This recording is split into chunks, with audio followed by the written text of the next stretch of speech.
Hello everybody, it is April 19th and right now we're taking a look at Solana. I don't even know what to say, to be honest. Since yesterday here the whole market is just downtrending and everything is on retracement mode, but Solana's been just completely just going up. Even as we speak right now, it's just breaking more and more resistance levels like it's nothing basically. And right now in this video we're just going to discuss the price action. We're not talking about the project at all, just completely just straight price action and technical analysis, just to see where the price could go overall. Right now on the daily here, you can tell, yesterday the market's been down, everything's been down. Solana just literally just pumped. That's the main thing we need to look at. So interest in the market is absolutely just killer, yeah, just buyers are completely interested in just jumping on the train right now, and just keeps breaking those resistances like it's nothing basically. Right now we're looking at the daily, so on higher time frames, we can see this is the pattern that we're mainly stuck in right now, right? Just some sort of a megaphone formation. We know exactly where the resistance is overall, and even if I zoom in a little bit closer, you'll see that on not a micro, but lower time frames here, you'll see that there was some really significant resistance against this level right now that we just broke. So daily is going to close in 6 hours and 15 minutes. So let's see how that plays out. Overall though, if we're just looking at indicators, for example, daily, the daily time frame is showing you that we are due for some sort of a pullback. So overall, we were somewhere at the $30. We saw a bit of retracement. Volume was pretty low. And overall, the selling powers was about to take over soon. We had a nice, since I would say here, since March 26th, all the way to April 17th or April 15th, where the buyers were completely dominating the market. Last couple of days, we obviously had a bit of selling that was happening, and then that momentum was transferring towards the sellers are in domination, but that didn't work. You can see that right away. We can go on lower time frames here to show there was some sort of a breakout on the hourly chart that caused this uptrend to continue. But you can see here the volume just completely went above. We've been hovering around the average volume over here until yesterday and today, where that, so you can see a lot of the money that left, I guess, Bitcoin or those major cryptocurrencies after the retracement kind of got poured into this over here, and it got a bit of that buying power. So this is what we're seeing right now on the daily. Obviously, we're seeing that it was due for a pullback. We shouldn't really get too excited yet. We just pierced through this guy. It could be a wick and then a close below it. So we still have 6 hours that we need to see where that closing happens. So make sure join our Discord, subscribe to the channel to get those daily updates. But yeah, this on the daily right now, we're seeing that we were close to resistance. We were expecting, you'd expect based on this over here, expect a pullback sometime soon. But it's just doing great overall. There's a lot of interest. Volume is decreasing a bit still. It is very high, but it is decreasing. You'll see that on the 12-hour chart. And right now looks like we are attempting that breakout. So overall, stochastic is also all the way in the bottom.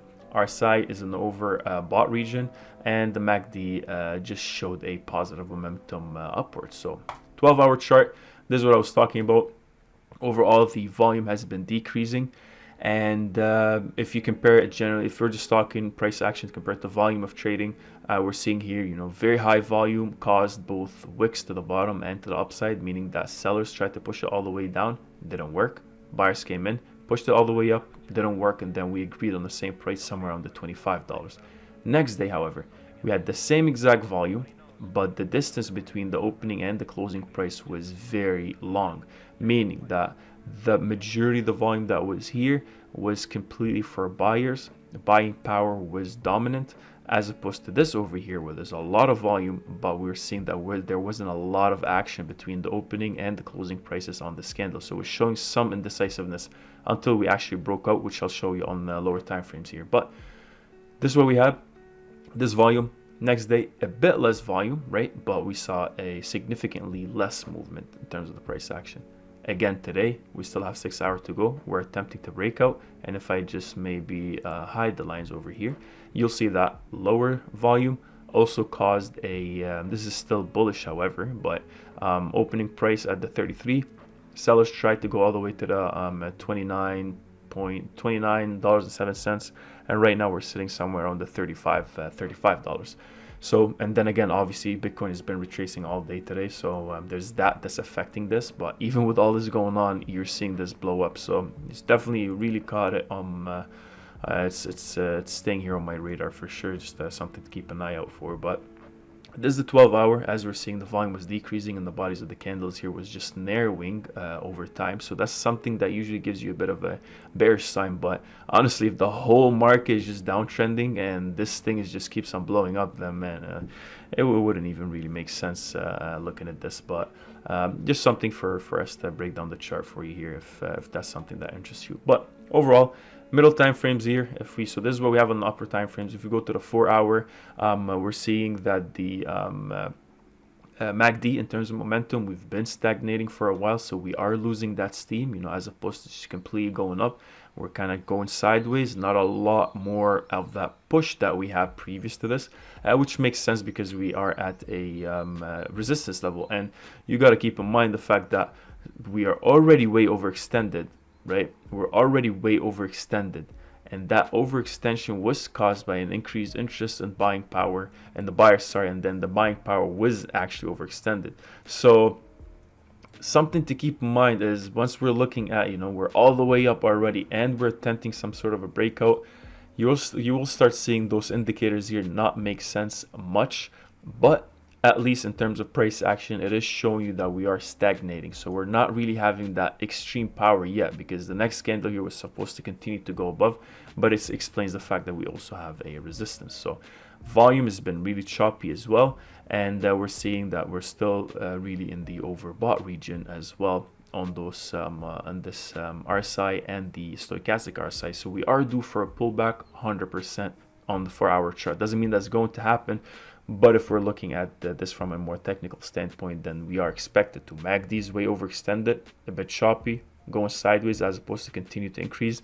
Volume has been really choppy. We're having this, increased volume bar over here on the previous candle, and the stochastic is all the way to the top, RSI is all the way at the top. Usually this is supposed to go down, so that's something you need to keep in mind. Is it or is it not? You got to watch the chart.